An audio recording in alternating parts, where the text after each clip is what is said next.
What's up guys, Mike Thurston here. Today's video I'm going to take you through my favourite chest exercises. I was going to do a top 5, but I decided to add one more to the list. Now these exercises should give you a full rounded, thick, sexy chest, okay? But I would bear in mind when picking your exercises, you have to decide for yourself what area of your chest you want to work upon, okay? There's no point going into the gym, doing loads of lower pec focused exercises if you're trying to target your upper chest, okay? It's just common sense, right?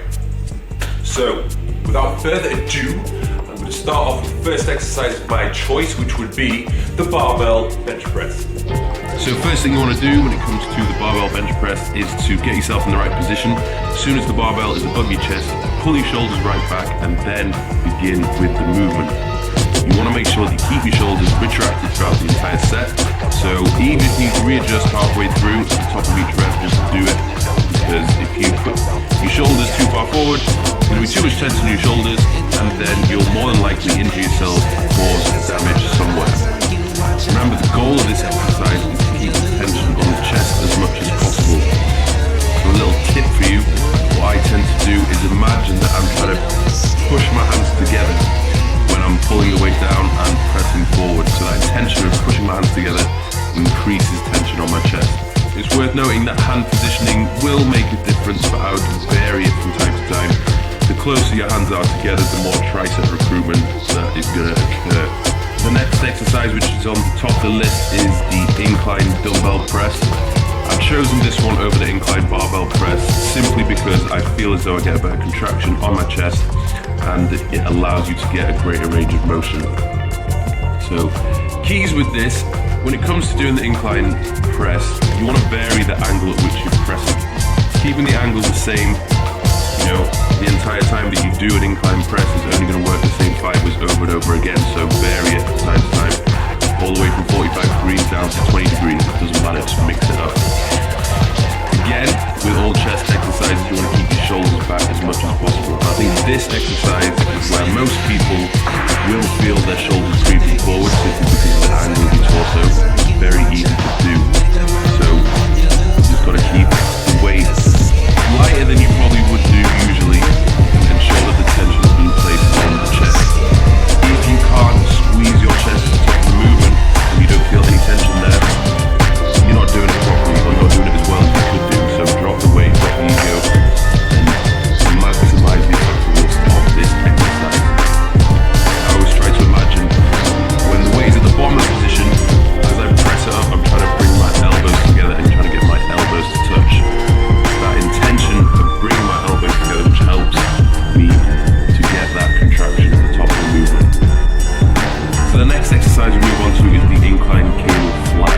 Now, I've chosen this one for a number of reasons. The main reason is because at the top of the movement, due to direction at which the cables are pulling your hands away, you are able to maintain tension at the top of the movement and you can squeeze your pecs. So if you compare it to the dumbbell fly, when the dumbbells are directly above you, because gravity is pulling down with your arms, it's very hard to, get that squeeze, get that contraction. Most people simply relax at this point. But because the cables are pulling your hands apart, you're never really relaxing and you shouldn't be relaxing. The same goes for, all chest exercises. Keep your shoulders back as much as possible, squeeze the contraction at the top of the movement, and I would recommend varying the angle of that incline from time to time just to improve different fibers. I feel as though this one is quite effective at hitting the upper chest as well, so if that's your weaker area, I'll bear that in mind.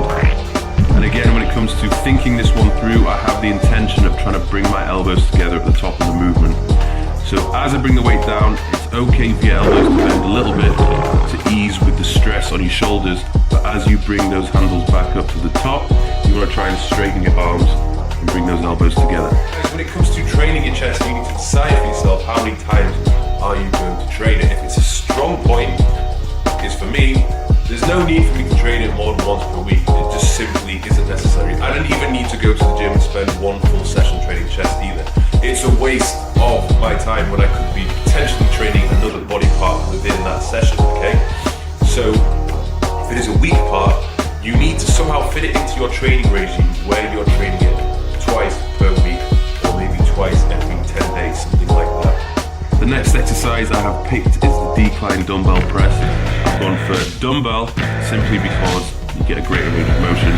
I feel as though I get a better traction with it and it's more effective for me personally. It's not to say that decline barbell press isn't effective, but this is the personal preference. I will mix it up from time to time, but this one I feel trumps the barbell. Again, I feel as though it's good because of the angle of your torso. It's much easier to keep your shoulders back. It's harder to push your shoulders forward when the angle of your torso is on its decline.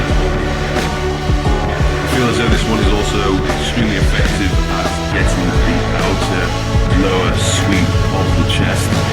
So as you can see from the exercises I've chosen so far, all the pressing movements are covering all angles of the torso. You've got decline all the way from flat all the way to incline. And if you want a full 3D thick chest, you want to be hitting all these different exercises. The next one I would go for is the standing cable fly. Again, I feel as though this one's really effective, and it's one I see many people do wrong because they're either lifting too heavy or they just allow their shoulders to creep forward and they just don't get as much contraction and tension placed on the chest as they should. The shoulders are doing all the work, particularly the front delt. So keep upright, keep your posture steady.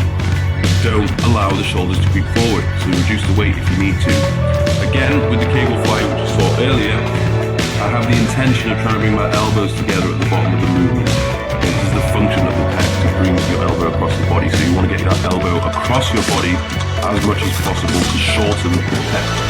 Don't try and keep your elbows bent and just bring your hands together because you're not doing it as well as it could be. If you haven't already seen it, I've done a full video on the common mistakes that people make when training chest.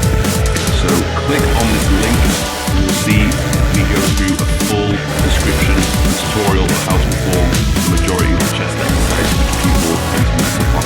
So guys, there you have it. Those are my top exercises when training chest. There's a few exercises which I missed out.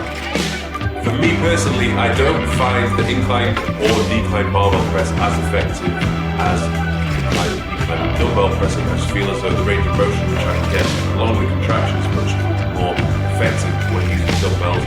And when it comes to using the pec deck machine, I just don't feel that places enough tension upon the chest. I feel as though every time I do a pec deck machine, it's hitting my anterior delts. So that's me personally.